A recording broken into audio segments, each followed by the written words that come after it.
ह्रीं शक्तिः क्रों कीलकं श्री दत्तात्रेयाय प्रसाद सिद्ध्यर्थे जपे विनियोगः त्रामे इत्यादि लोकत्रयेन दिग्बन्धः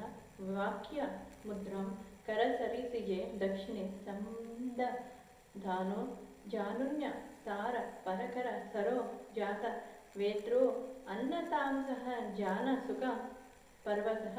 दर्द ममीलिताक्षो दत्तात्रेयो वसितधवलः पाधुनः कृतिवासः ओं नमो भगवते दत्तात्रेयाय महागंभीराय महावैकुण्ठवासाय शङ्खचक्रगदा त्रिशूलधारिणे वेणुनाथाय दुष्टसंहारकाय शिष्टपरिपालकाय नारायण अस्त्रधारिणे चिद्रूपाय परब्रह्म महावाक्याय सकलकर्म निर्मिताय सच्चिदानन्दाय सकललोक संचारणाय सकलदेवतवशीकरणाय सकललोकवशीकरणाय सकलभोगवशीकरणाय लक्ष्मी ऐश्वर्य संपत्कराय महामातृपितृ पुत्रादि रक्षणाय गूढोदक कलशभूषाय अष्टादलपीठाय बिन्दुमध्ये लक्ष्मीनिवासे ओं ओं ओं ओं ओं ओं ओं अष्टदलबन्धनाय ह्रीं ह्रीं ह्रीं ह्रीं ह्रीं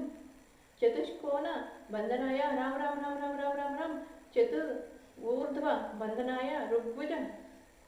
ऋक् यजु साम वेद अधर्वण वेद प्रणव समेताय उद्धात अनुदात स्वरित प्रवचनाय गायत्री सावित्री सरस्वती देवताय अवधूत आश्रयाय अजपा गायत्री समेताय